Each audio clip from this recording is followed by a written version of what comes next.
Okay, good afternoon, everyone. And as you know, yesterday was an incredibly tragic day for our entire city.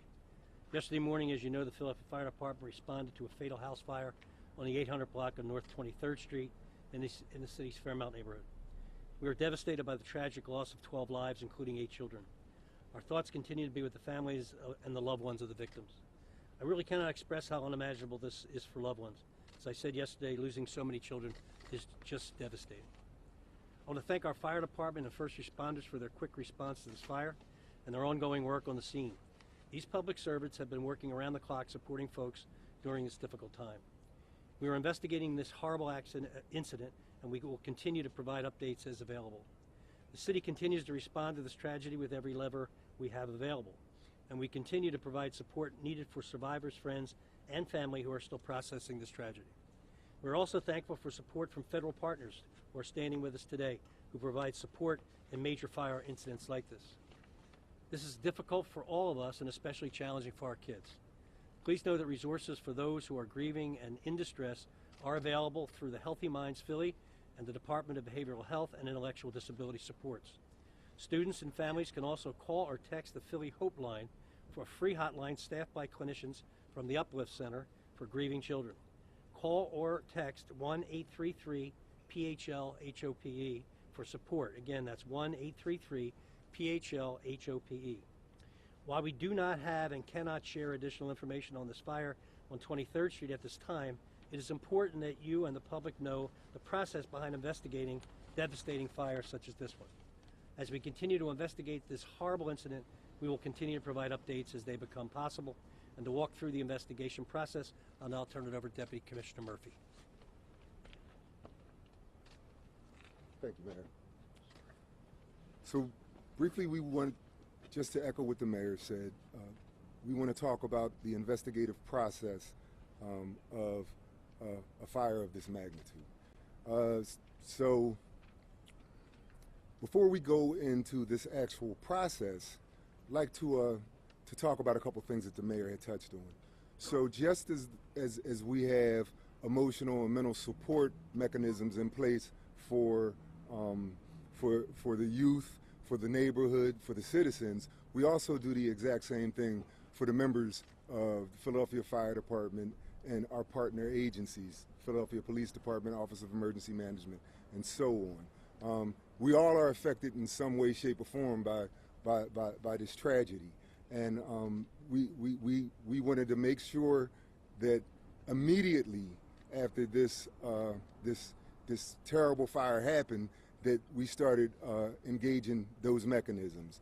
For the Philadelphia Fire Department, that's the Employee Assistance Program that's in place for the Philadelphia Fire Department, and also the Office of Emergency Management, and also Local 22's peer support counseling and the chaplaincy program. So those mechanisms are in place so that we can get that and make it available to our members if necessary. So behind me are the agencies that are working through the investigative process right now. We have the Philadelphia Fire Department's Fire Marshal's Office, represented by Chief Merrigan, and the Philadelphia branch of the ATF, represented by Special Agent in Charge, Matt Verisco. So they're going to walk you through a process that takes place when a job like this happens. As the mayor said, we can't really discuss an ongoing investigation, but they can talk about the process. Other than that, I will step aside and let Chief Merrigan discuss the process. Thank you, Commissioner. You're welcome. My name is Deputy Chief Dennis Merrigan, Philadelphia Fire Department. I am the Fire Marshal for the city. I supervise the Fire Marshal's office. I don't have to tell you the impact of a fire of this magnitude. We all understand that at this point. What I can tell you is this is a resource-intensive investigation. It's an exceptional time, manpower, staffing, equipment, commitment to get to the origin and cause of this tragedy. In times like this, with jobs like this, we call on our partners in the ATF to help bring the resources of the federal government in. They can augment what we do and help us to get through very, very sophisticated scene that we have. It's a very traumatic scene, and it's very complicated. It's a very complex investigation.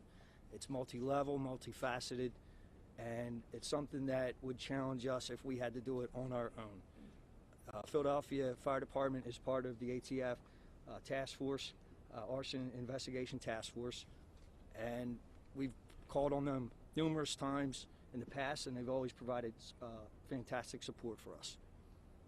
With that, Special Agent in Charge Verisco could say a few words. Thank you, Chief. Good afternoon. My name is Matthew Verisco. I have the privilege of serving as the ATF Special Agent in Charge here in Philadelphia. Before I make any comments, I would just like to pass along our condolences to the family of the loved ones that were tragically killed yesterday in the fire scene that we're here to discuss. I also want to commend the phenomenal work of the Fire Department, the City of Philadelphia Fire Department, and the City Police Department as well, the Philadelphia Police Department, for their tremendous work in a very, very challenging environment, and really where there was a mass casualty event with a tremendous amount of loss of life. The ATF, through our partnerships here, through the Arson and Explosive Task Force, works daily, day in and day out, with our counterparts here to provide fire and explosive expertise on scenes like this. This scene, in that sense, is really no different. The only difference is we brought in additional resources based on the magnitude of the scene and really the significant loss of life. And when I say additional resources, not just special agents, but fire protection engineers, electrical engineers, and ATF special agents that are trained in the specific science of determining how a fire started and really, where it originated. And those agents are part of a team, a national response team, and they travel unfortunately across the United States to investigate scenes such as this. But ultimately, this is a team effort, and through the resources we brought in and the detectives and the fire marshal investigators, I know that we will hopefully be able to provide a specific origin and cause to this fire, and to provide some answers to the loved ones and really to the city. On behalf of the Department of Justice, I can assure you that there will be no expense spared and no resource not allocated to this specific scene based upon the tragedy that occurred here in the city. With that, sir, I'll turn it back over to you. And Matt, you said you had the arson task force here. Why would an arson task force be? Well, sir, when I say arson, I mean fire and arson. First, we have to determine that a crime occurred, which at this point we're not at that stage or at that place. It's an ongoing investigation, and the fire investigators, both through the fire department and the ATF agents, first have to identify what the specific cause of the fire was. So that's what we're doing here. When I say arson task force, I only mean to say that is the name of the enforcement group that has oversight over that specific jurisdiction. Yeah. You had witnesses that were in there, survivors that were able to tell you at least what they saw, what they experienced, what they think could have happened, correct? Well, ma'am, unfortunately at this time I'm not going to comment on what witnesses have said and/or what we are doing, except for the fact that they're collecting data. In formulating an opinion as to what occurred, we're going to follow the scientific method. And the scientific method, obviously, we're going to collect data and evaluate that data to formulate a hypothesis. So at this point, I'm not going to make a comment as to that. Obviously, there was a tremendous loss of life here. But you talked about, I think this gentleman talked about the challenges. So what's more, obviously, besides the tragic loss of life, what's more challenging to bring you in for this fire? there, you know, obviously you talked about multi-level, multi-units, but can you walk us through what some of those challenges are that you had to be brought in? Well, sir, as I said, there is a task force that operates daily here in the city. So when I say we brought in additional resource, it's really to ensure that the proper attention and the proper respect is given to those that lost their lives, and to ensure that there's really no stone left unturned.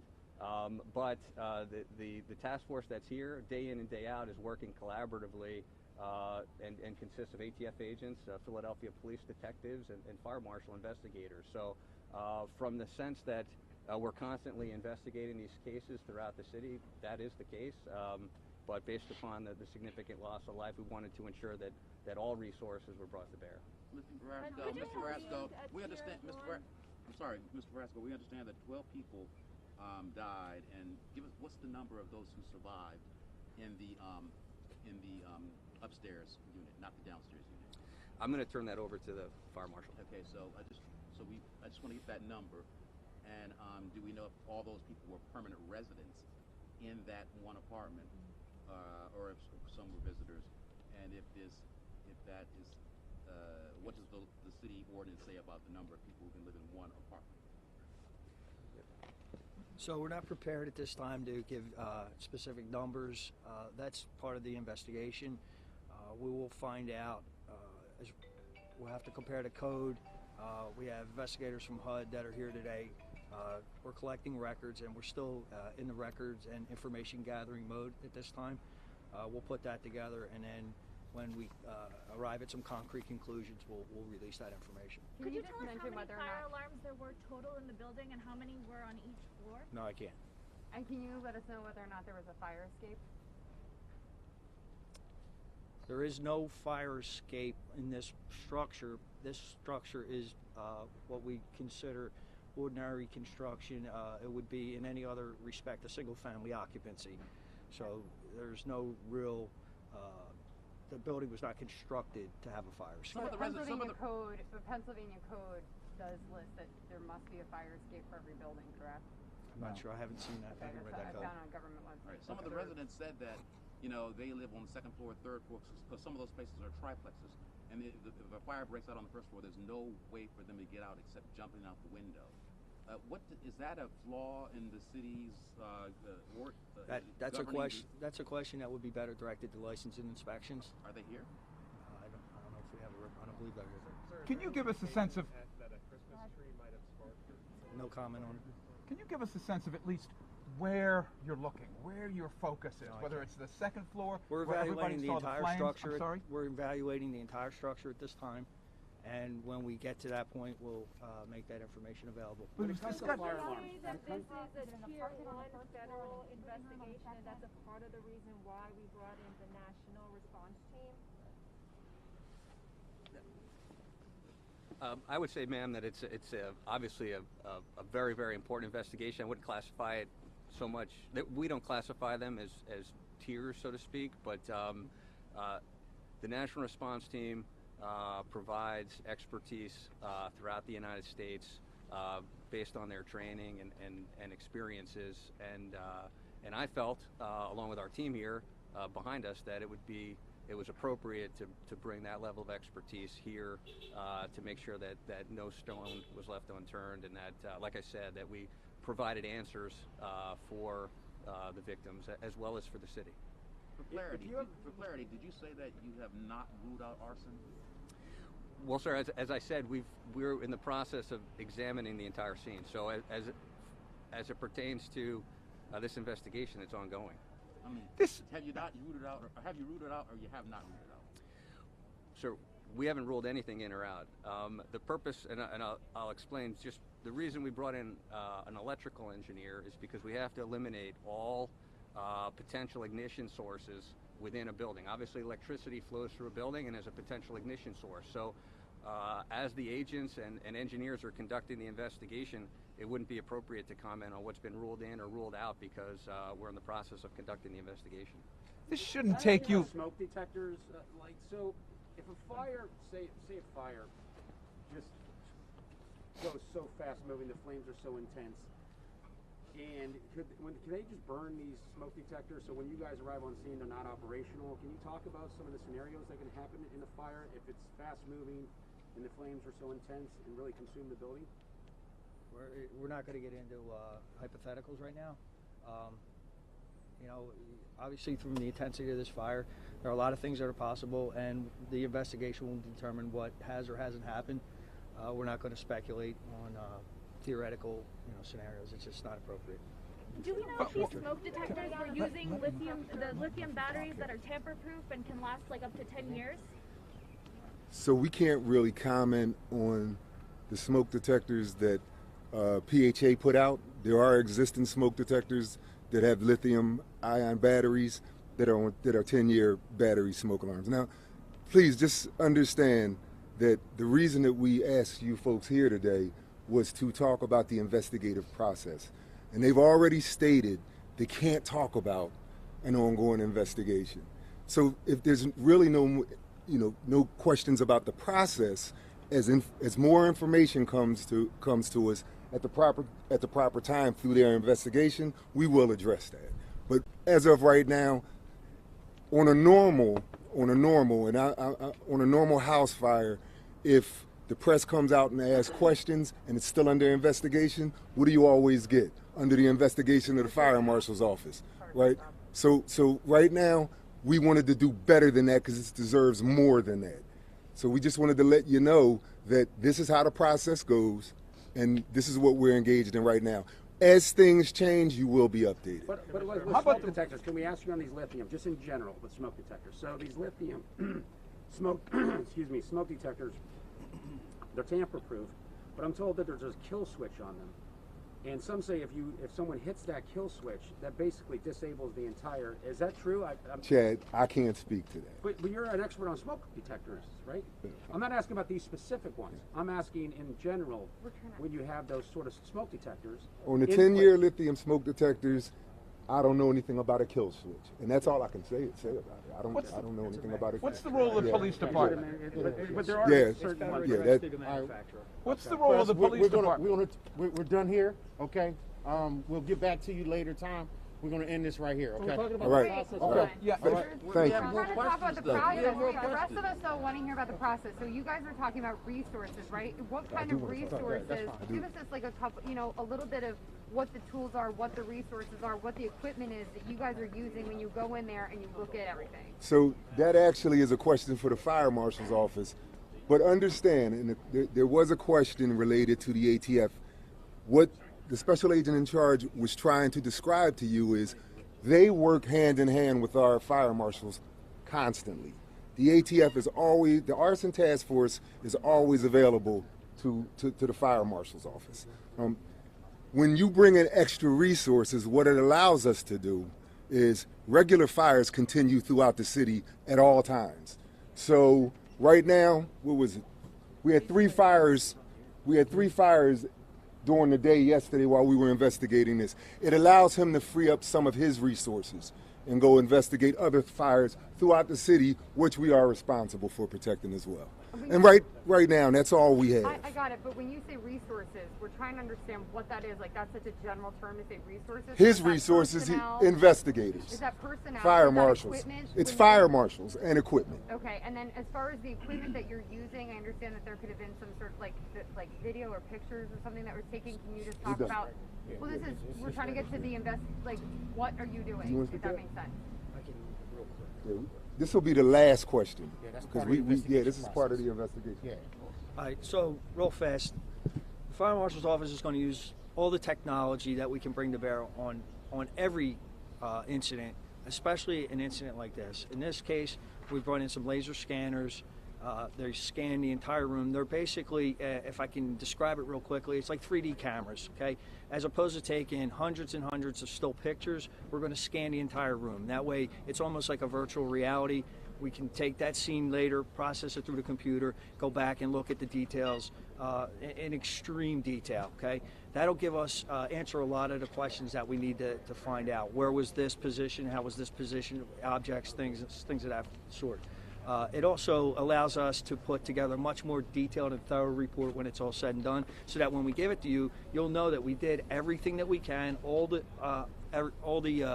Everything was uncovered to the best of our ability. Okay, the ATF has federal resources, federal dollars available to them, and they can bring some very high-tech equipment in for us, and we're taking advantage of that. And we take advantage of it quite often. Like the commissioner said, we still have to answer fires throughout the rest of the city. We're struggling with the COVID as well, and so it's an enormous help for them to bring their specialists in to take that to help lift some of the daily load off of our shoulders. Do you Thank have you, an that's very estimate helpful. for Thank when you. it could be finished, the Thank you. investigation? That's it. Thank you, sir. Mary, can I give it to you? Yeah, it's MERRIGA.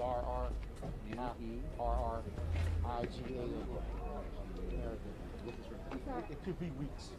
Yeah, go ahead. Apparently not. I don't. MERRIGA.